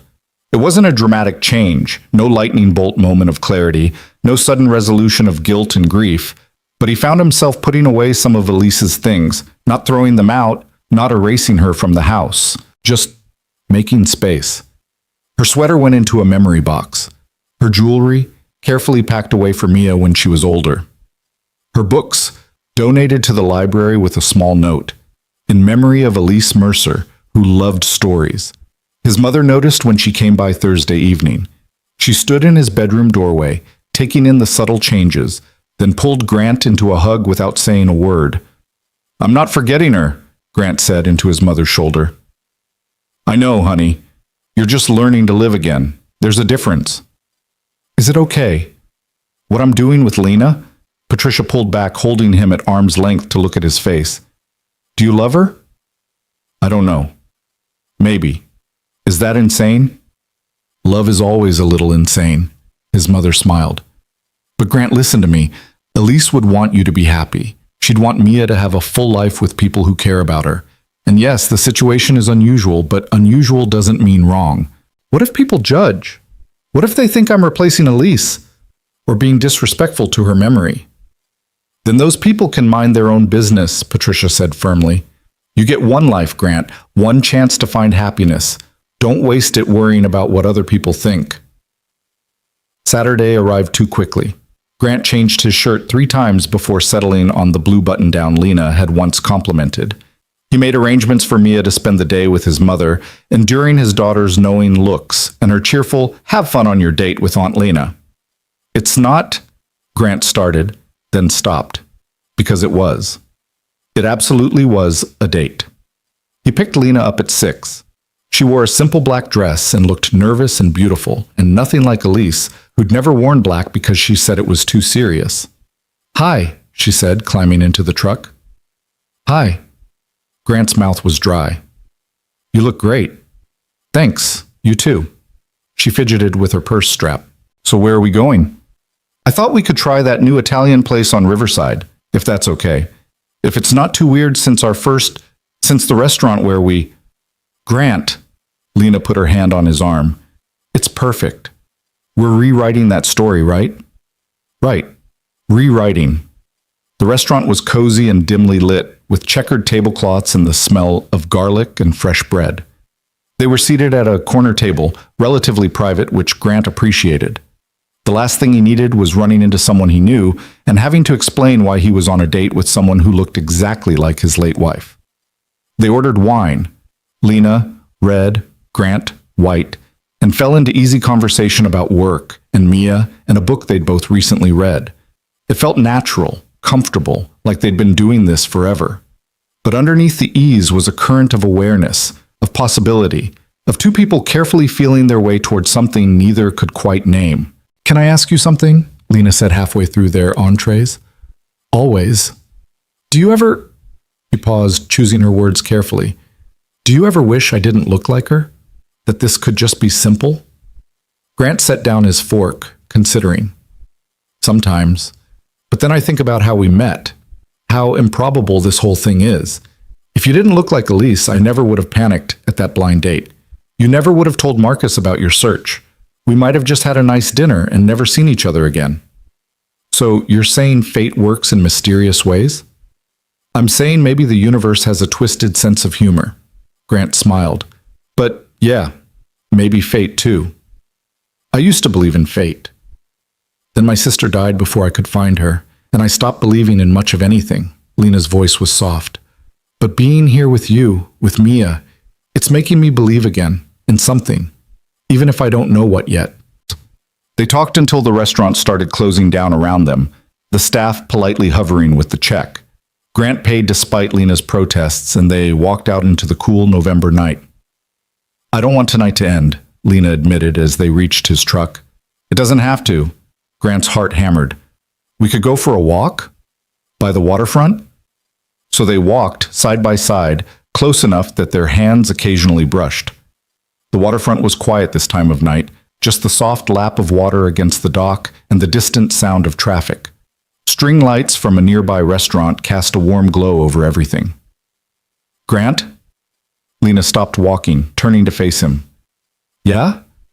I know we said we'd go slow. I know this is complicated and scary and probably a terrible idea. She stepped closer. But I really want to kiss you right now. Grant's breath caught.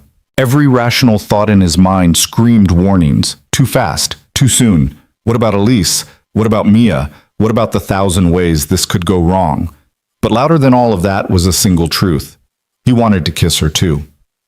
Lena, it's okay if you're not ready, she said quickly. I just needed to be honest about what I'm feeling. Grant looked at her, really looked at her. At Lena Ward, social worker and lost twin, woman who'd searched for her sister and found a family instead. Woman who made his daughter laugh and his heart feel less heavy. Woman who was brave enough to voice what he'd been too afraid to admit. I'm ready, he whispered. The kiss was soft, tentative.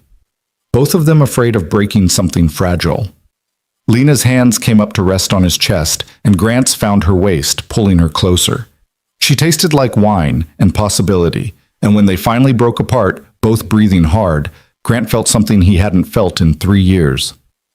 Hope. Pure, uncomplicated hope. Wow, Lena breathed. Yeah. Grant rested his forehead against hers. Wow. They stood there in the glow of the string lights, the water lapping beside them, two people who'd found each other in the most impossible way.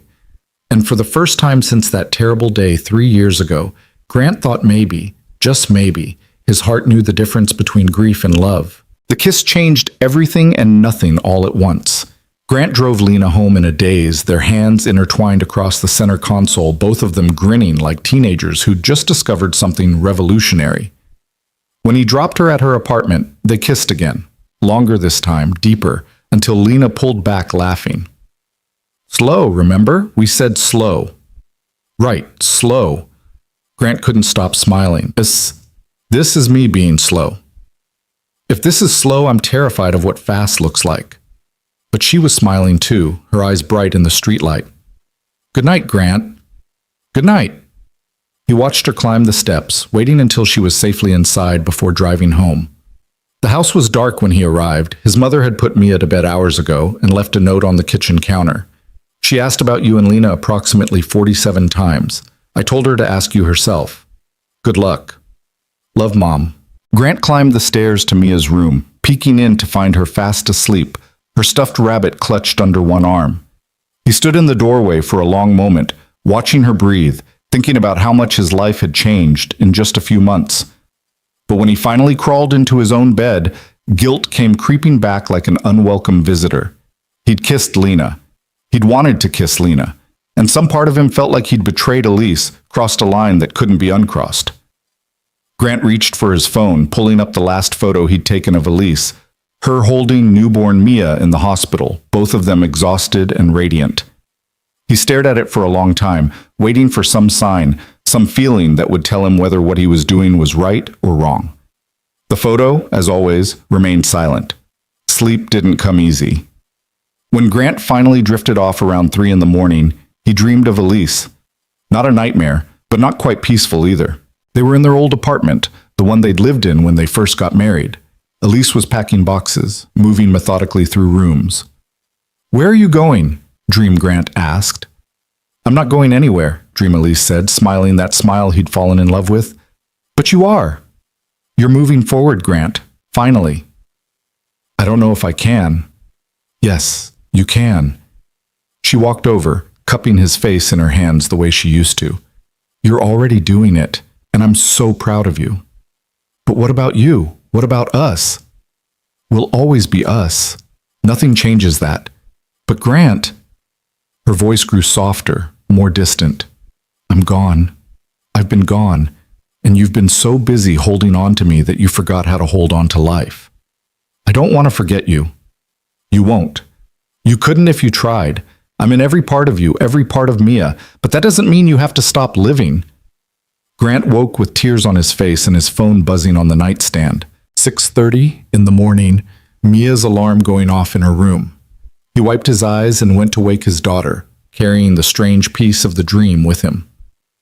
Over breakfast, Mia studied him with those two knowing eyes. "You look happy, Daddy." "I had a good night." "With Aunt Lena?" The question was innocent, hopeful. Grant set down his coffee cup.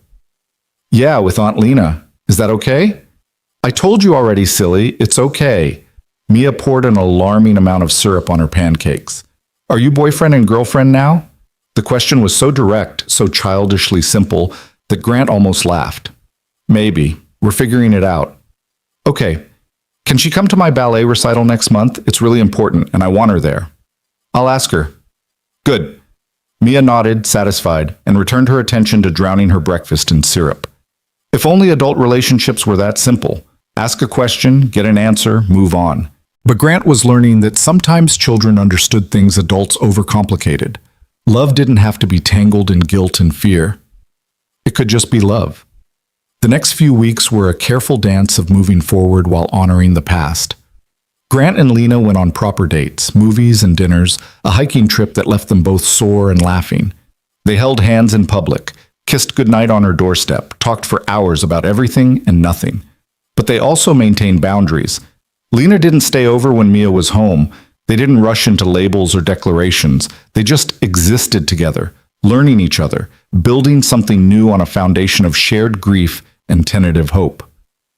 Marcus remained skeptical, but supportive. "Just promise me you're in this for the right reasons," he said one afternoon at the job site.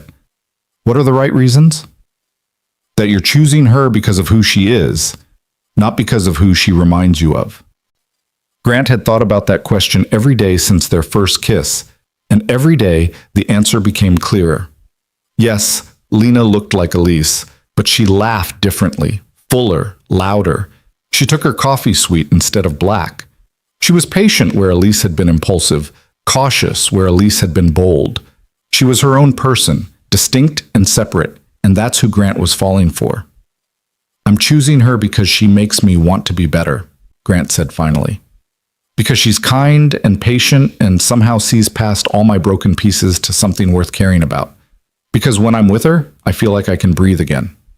Marcus studied him for a long moment, then nodded. "Okay, that's good enough for me." But not everyone was as understanding. The breaking point came 6 weeks after that first kiss, at Mia's ballet recital. Grant had invited Lena, of course, and she'd shown up early to help with Mia's hair and makeup. They'd been sitting together in the audience, Grant's arm around Lena's shoulders, when a voice behind them made Grant's blood run cold. "Grant Mercer. Is that you?" He turned to find Sarah Hendricks, Elise's best friend from college, someone Grant hadn't seen since the funeral. Sarah's eyes went from Grant to Lena, her expression shifting from surprise to shock to something that looked like betrayal. "Sarah, hi, I didn't know you were What the hell, Grant?" Sarah's voice was low but fierce. "What the hell is this?" Lena had gone rigid beside him. Grant could feel the tension radiating off her, could see people starting to turn and stare. "Can we talk about this outside?" Grant asked quietly. "I think we need to." They stood, Grant catching his mother's eye across the auditorium. Patricia gave him a concerned look but nodded. She'd watch for Mia's performance. Grant and Lena followed Sarah into the lobby, where she whirled on them with barely contained fury. Please tell me you're not dating Elise's twin sister. Please tell me I'm misunderstanding what I just saw. Sarah, do you have any idea how messed up this is? Sarah's voice rose. How disrespectful to Elise's memory. She's been dead 3 years, Grant. 3 years and you're already replacing her with a carbon copy? That's not what this is, Grant said, his own anger rising. And you have no right to... I was her best friend. I have every right to be upset that you're parading her replacement around at your daughter's ballet recital, like nothing's wrong. I'm not a replacement. Lena's voice was quiet but firm. She'd been silent until now, but something in Sarah's words had clearly struck a nerve. I'm her sister, her twin sister who never got to know her, and I'm not trying to take her place or erase her memory. I'm just what? Just conveniently falling for her husband? Sarah's laugh was bitter. That's not suspicious at all. Sarah, that's enough. Grant stepped between them, his voice hard. You don't know the whole story. You don't know how any of this happened or what we've been through. So unless you want to actually have a conversation instead of hurling accusations, I think we're done here. You know what? You're right. We're done. Sarah's eyes filled with tears. Elise deserved better than this. She deserved better than you forgetting her the second someone with her face showed up.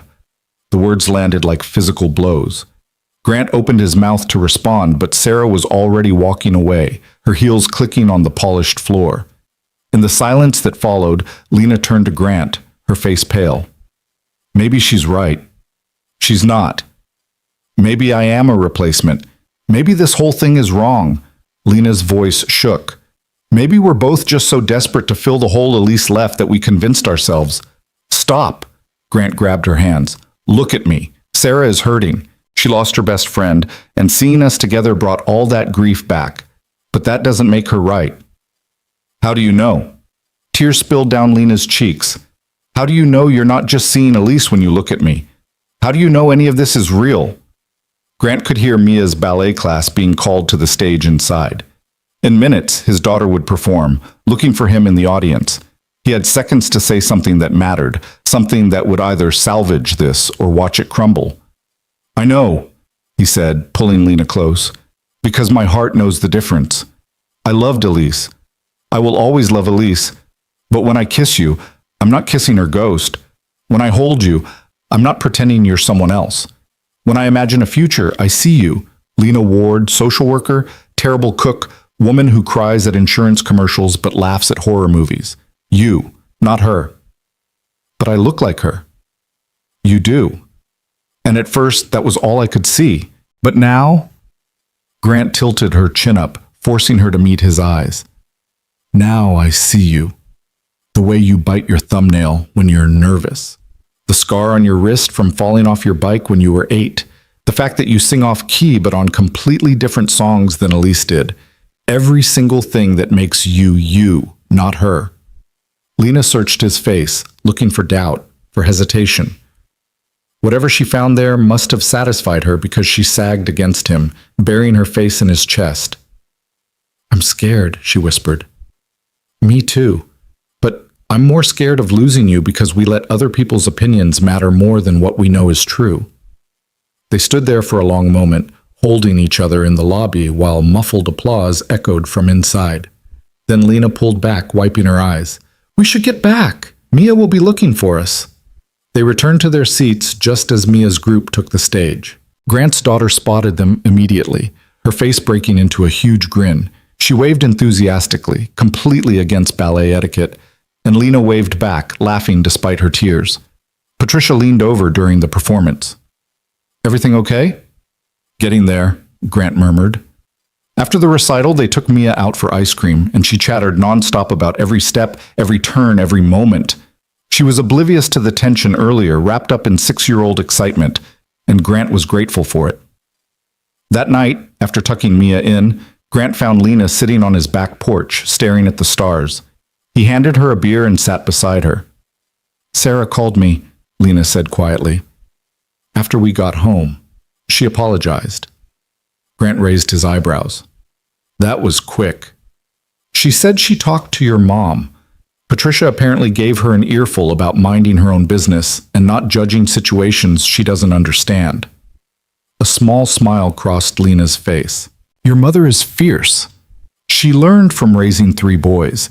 You don't survive that without developing a thick skin and a sharp tongue. They sat in companionable silence for a moment, the night air cool but not cold, the stars bright above them. Grant? Lena's voice was tentative. What are we doing? Really? What do you mean? I mean long term. Where does this go?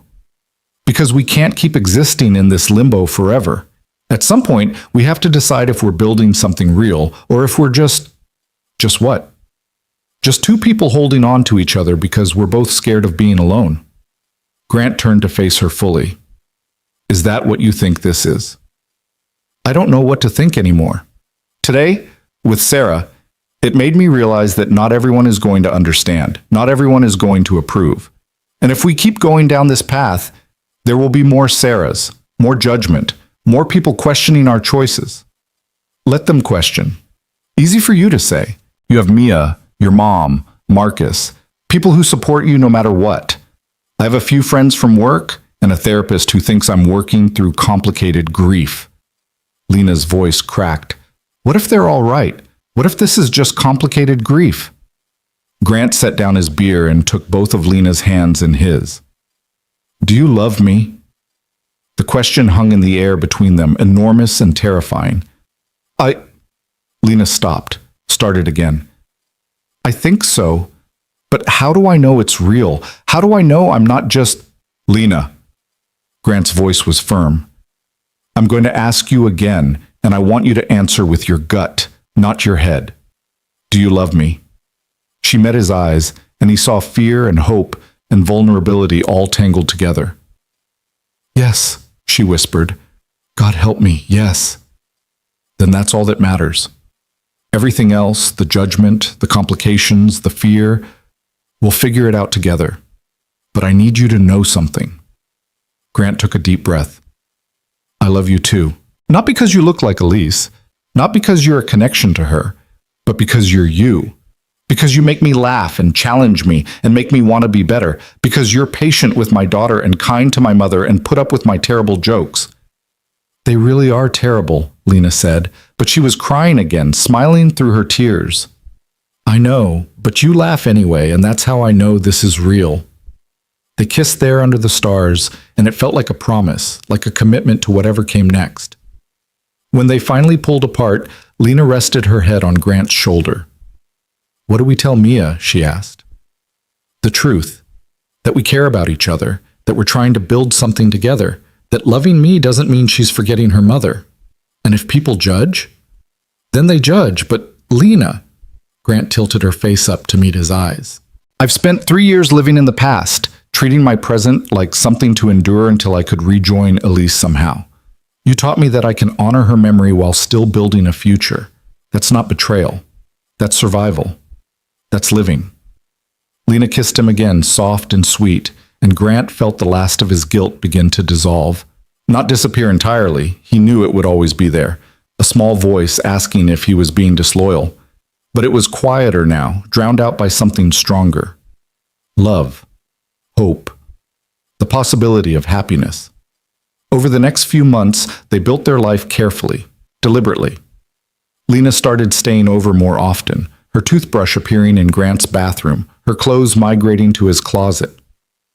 Mia adjusted with the ease of children, accepting Lena's presence as natural, right. There were hard moments. The first time Lena slept in Grant's bed, Elise's bed, he woke at 3 a.m. in a panic, convinced he'd made a terrible mistake. But Lena held him through it, whispering that it was okay, that grief didn't follow a schedule or a rule book. There was the day Mia called Lena Mom, accidentally, then burst into tears, terrified she'd betrayed her real mother. Lena had held her, telling her that love multiplies, it doesn't divide, and that loving her didn't mean forgetting Elise. There were the awkward conversations with extended family, the whispered judgments at school events, the knowing looks from people who thought they understood but couldn't possibly. But there were beautiful moments too. Lena teaching Mia to braid hair, the three of them laughing as they created increasingly elaborate styles. Sunday morning pancakes where they took turns being chef and arguing over whether chocolate chips were an acceptable breakfast food. Movie nights curled up on the couch, Mia between them, all three feeling like family. 6 months after their first date, Grant took Lena back to Elise's grave. Mia was at a friend's house, and they had the cemetery to themselves in the late afternoon sun.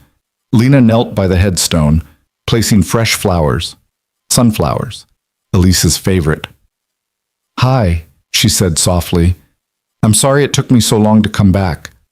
I wasn't sure if it was okay, if I was intruding, but Grant said you'd understand."